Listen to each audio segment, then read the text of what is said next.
These specifications are extremely important. If you haven't got them pinned down right to the letter, they will call it extra work and you pay through the nose for it. Doesn't it strike you as kind of funny, Ted, that these bids are so different from one another?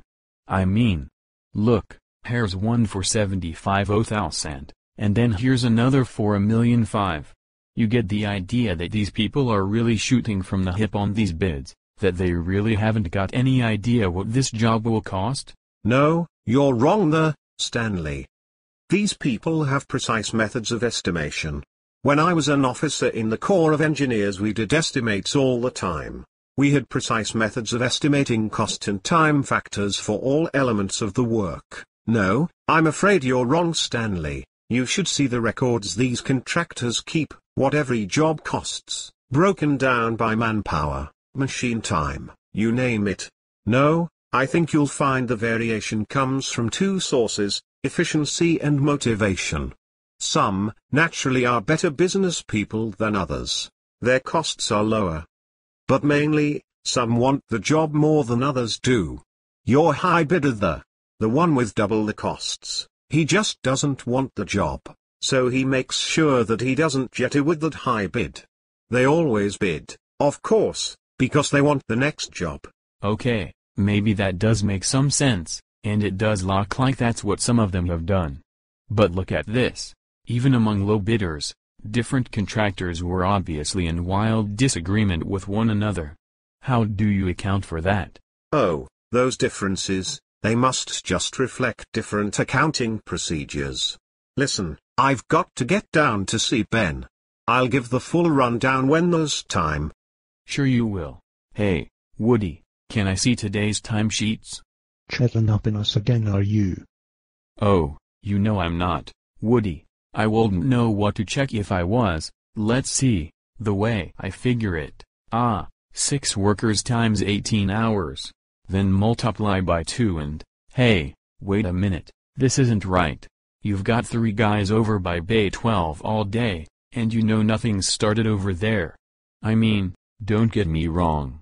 I'm really not on you, you know that's not my job, but I mean, how come? Don't worry. No problem, just a little internal accounting. We're an honest outfit. You know that, and I know that, else you'd never have seen that on the timesheet. Those workers put in those hours today, didn't they? It's just that they didn't put them in like it says here, right? Well, you see, I got this problem. The people in the office who did this job think that the work in B12 should cost about twice what her will. But I happen to know that it's most likely to be just the other way around. So I make it come out right. No problem. Don't worry, kid. Yes, it does seem that you have observed a modest instance of the ubiquitous fact.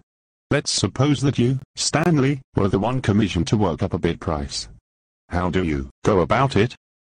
I suppose I'd look up our records on how much jobs like that had cost in the past, and I'd make the bid about the same. Maybe a little higher than average, just to be safe. But, what if you couldn't find another job like it? What if this is the first of its kind? In that case, I suppose, I'd ask, or maybe I'd use some kind of factors, or I suppose I'd just to make some kind of educated guess, wouldn't I? No matter, you have grasped the main point. The most reliable way to make a bid appears to be on the basis of past experiences. Where that is lacking, there is much guesswork involved. Excuse me, Dr. Faust, but it seems that we're off track. What I was getting to is that this past experience is a phony.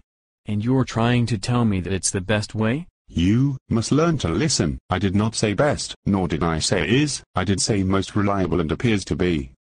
Sorry. Think a bit, since this past experiences are, as you say, phony, why then do we find then that foremen do nothing to correct it? And management never uncovers it? Oh, the second part I can understand all right. How could management find out? I suppose if we were talking about some real small job they could do it. But these big contractors don't bother with the small stuff.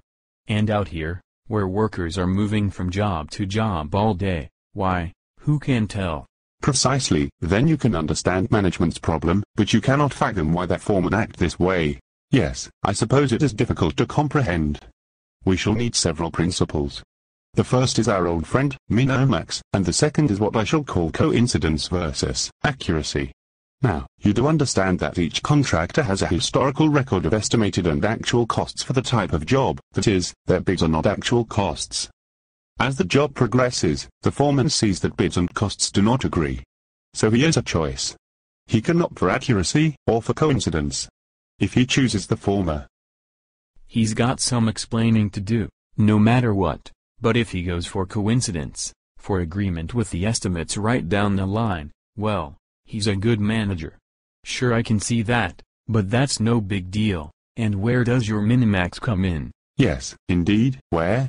You are making an assumption, Stanley, the assumption that the contractor will be satisfied with the job done by his foreman. But what if the contractor is not? What if costs seem excessive? If the job is unprofitable? Then, what do the strategies imply? Okay, I do see. If the foreman goes for accuracy, then a lot of his numbers don't look anything like the estimates. Obviously bad management, right? And since over the years, estimates and costs agree pretty good. Of course. Sure, they agree. Why, he's going to have a hard time convincing management that in the past, the cost figures have always been funnied up. So the foreman's maximum loss is where he records his costs accurately and later comes out on the short side on profit, which is bound to happen sometimes. Pretty well. But if he's pretty much in line with experience, well, it's not good, but it happens to anyone now and again. Indeed it does, and uncertainty is the important element here. One cannot know the final outcome until it is too late to change the cost allocation. So why take the chance?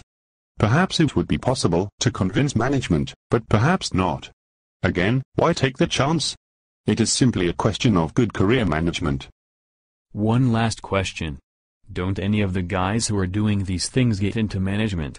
And if they do, why don't they put a stop to it? Why, yes, they do, and they do try to stop it, or they try it for a while. BT, you know what it is like to verify those records, it's next to impossible. And in the final analysis, the system works, with human nature being what it is.